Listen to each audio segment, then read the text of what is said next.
We're going to kick off. My name's Rachel Matthews. I'm the Communications Director here at CanvasCon. I look after communications across our international markets. This is Craig, my glamorous assistant. Craig is a teacher from Rooksheath College in London as well. And today we're going to talk to you a bit about driving digital strategy. You probably won't have heard much about this. We've just launched this at Instructure. Being a global company, we get to hear lots of different stories, and particularly in my role, I get to listen to you guys in Europe. I get to hear stories from Latin America and in Asia Pac, as well as obviously in the US.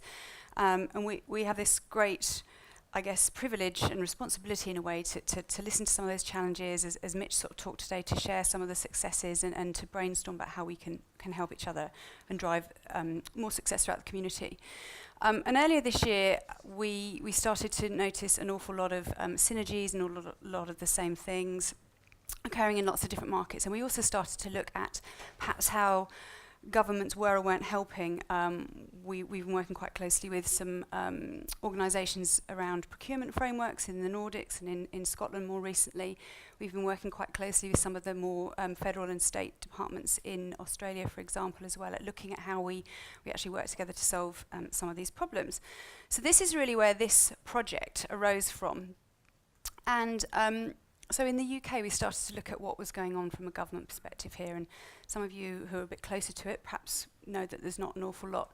So we had a look, and there's a couple of mentions around the need for digital strategy in a couple of white papers. There's a green paper on industrial strategy which talks about needing technology skills in education. There was a mention of the need for technology within education in the Department of Culture and Arts white paper recently as well. But this kind of sums it up from the House of Lords Select Committee. So it kind of got us thinking about what could we do about it. Some of you guys that we talked to, or a lot of you, are asking for more guidance from government, more help at looking at how we drive pedagogical change in the use of technology and how we introduce that into the classroom and what that really means. So we carried out about 20 or so different consultations with schools around the UK. We've spoken to BISA, we've spoken to Reform, we've talked to FutureGov, we've had a couple of consultations with the Department of Education as well to talk about what's sort of been rising to the top. And so today we're going to talk to you about what we found very briefly. I'm going to go over the 5 recommendations that we've pulled together in a white paper, and I'll let you know where you can download that from. And Craig here is going to talk about a couple of them that he's found challenging and some of the things that he's done and why the results of this sort of white paper resonate so well. There were an awful lot of challenges, as you probably experienced, and we felt we wanted to tackle around 5 of them. So that's what we're going to talk about today. Right, so the first one probably ages me terribly, but this was the first computer I remember having as a kid, and I think the first computers that my secondary school had. So one of the issues that we heard loud and clear from you guys was around how you deal with legacy equipment. So how you get rid of it, how you integrate it, how you actually purchase and future-proof your technology. And obviously at Canvas we talk a lot about being open and interoperability. But a lot of the schools we talk to they don't have tech trailblazers like Craig or yourselves who actually understand this. And they want to know that when they buy whatever they're buying, whether it be a device or an app, that it's going to last. We all experience like mobile phones are out of date within months, and there's a great demand for up-to-date technology. So how can we, or how can the government provide more provision around guidance and legacy equipment? The second one is actually around Ofsted. There is actually no provision for the requirement of use of technology within the Ofsted framework. It is rightly there to talk about how it enhances pedagogy. But when we talked to participants in schools and some of the lobbying groups we spoke to, what we heard was that this made people feel rather adrift, not really sure of whether they should be incorporating it, and actually not really accountable for prioritising it and investing in it. So it's that question of you use a stick or a carrot. So how do we work with Ofsted to make provision and a framework that encourages schools to prioritise and use technology? Measurement. And there were a couple of buckets in this. There was one One obviously about whether we measure A, B or C or 1 to 9 or whatever it will be next year, the year after, and whether measuring a moment in time for a child is the right way to continue to measure progress.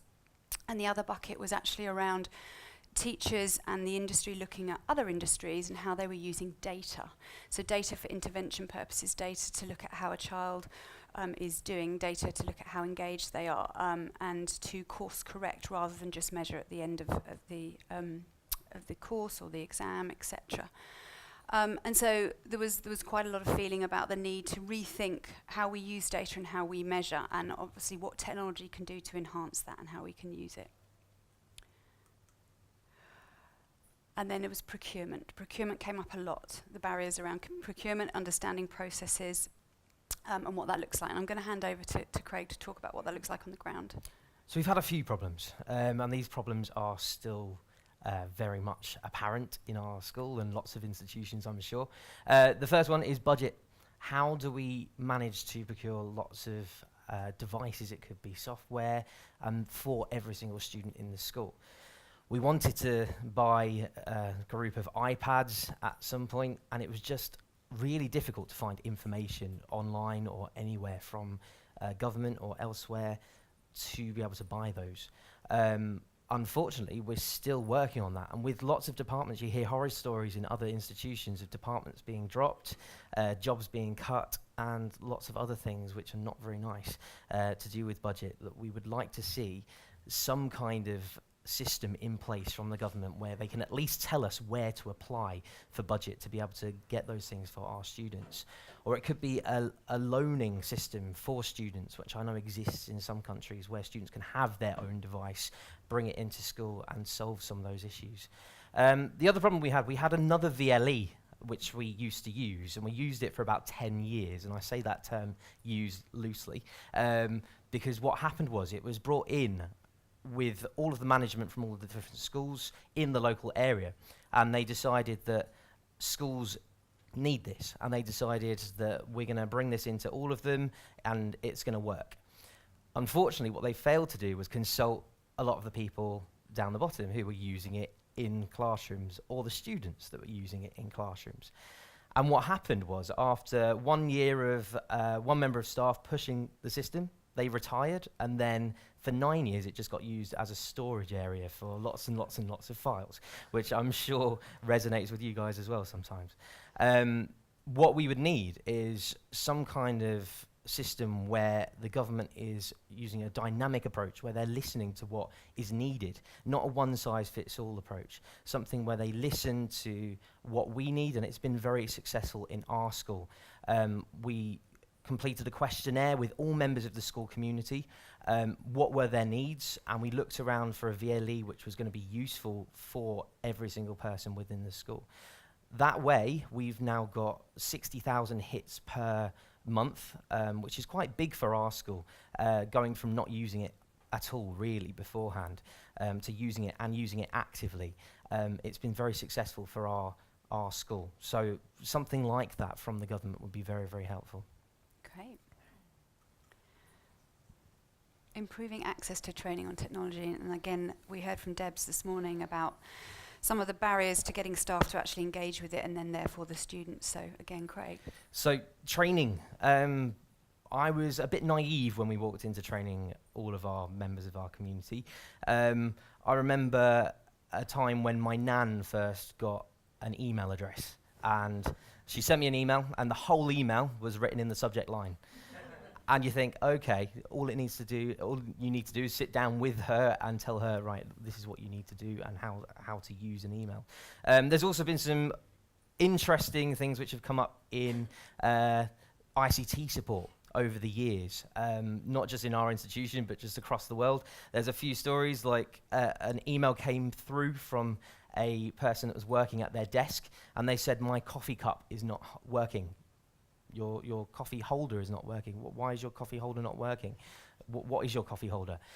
What they didn't realize was the person that was using the CD drive in their computer when the computers first came out thought it was a coffee holder.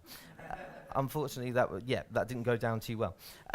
One which was a bit closer to home was the ICT support said all you need to do is press Control-Alt-Delete, and then the staff member happened to write Control-Alt-Delete into a Word document instead of actually, pressing Control-Alt-Delete on the keyboard.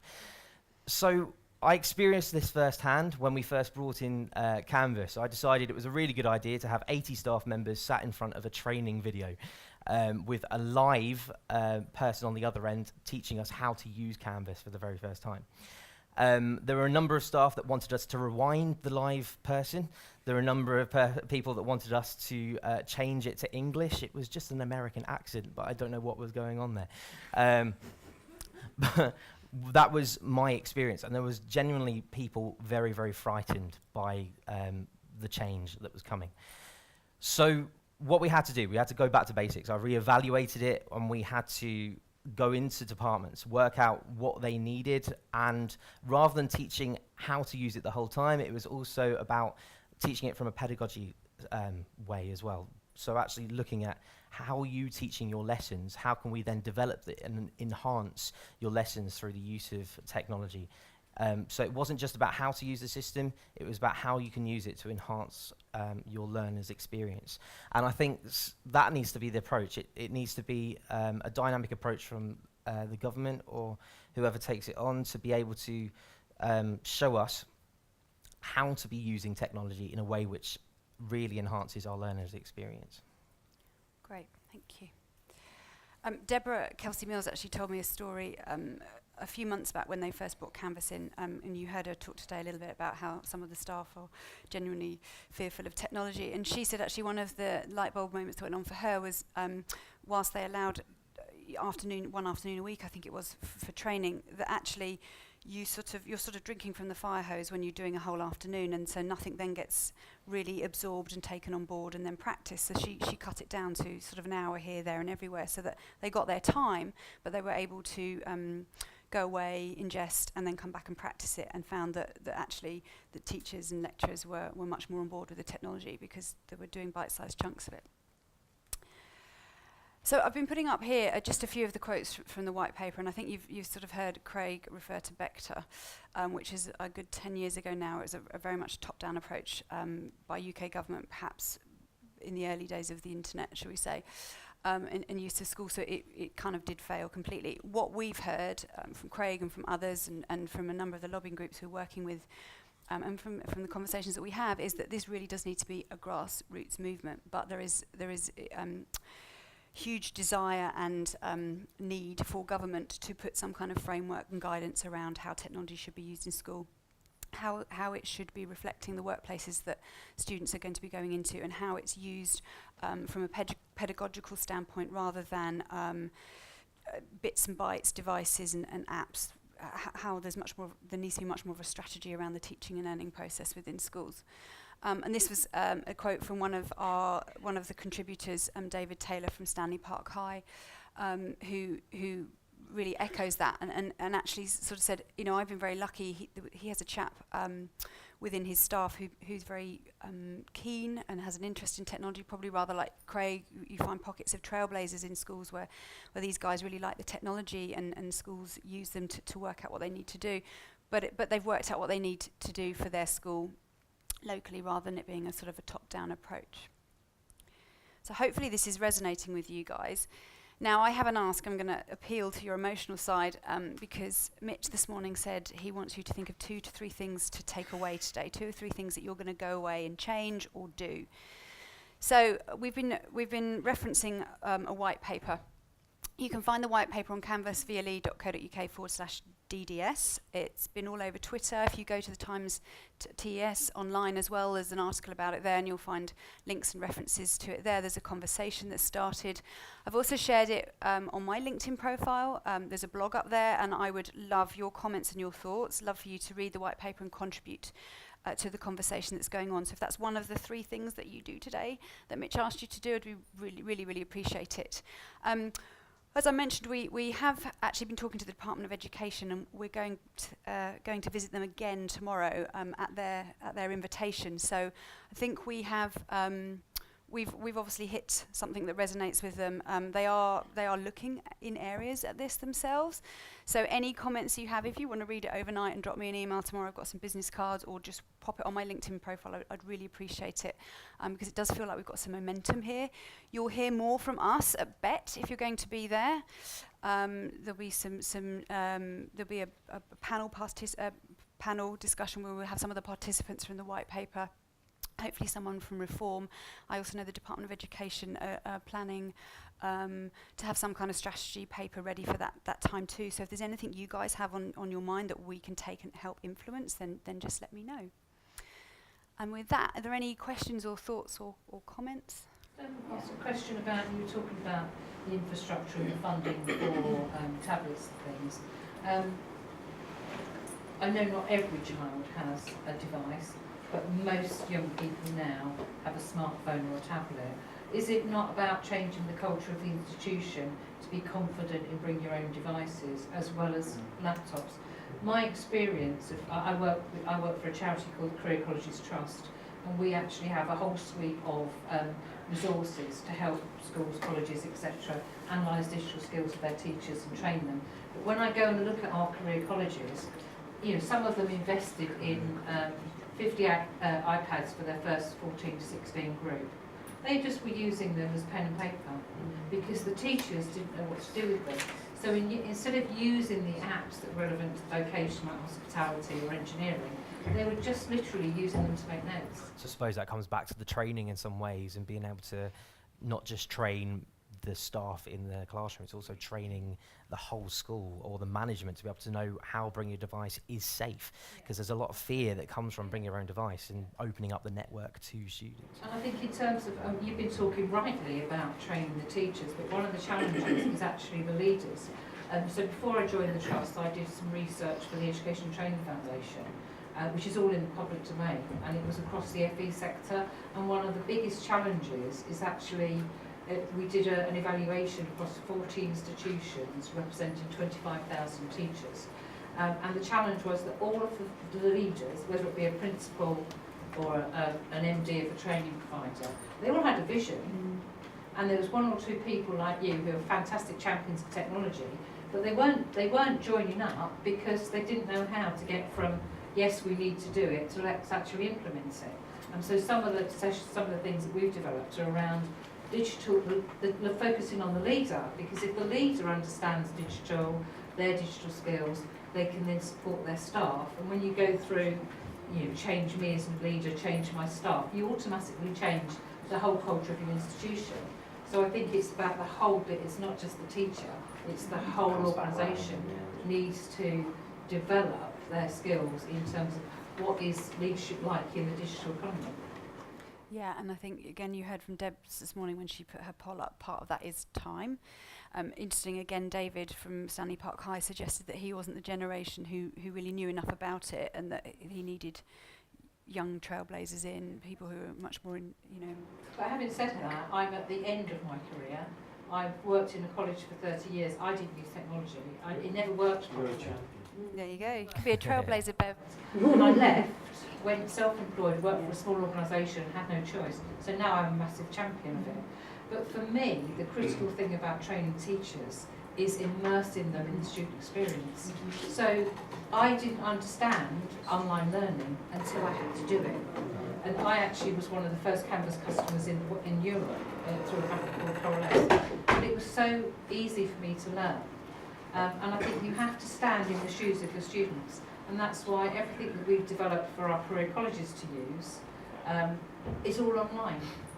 They can't sit in front of a teacher and learn how to use it. They have to be in that environment of being in Canvas and working through their technology-enabled educator course in Canvas, because then they can understand what their students are going to experience when they use it. And I think that's a really important thing. It's not just training them, it's how you engage them in that training process.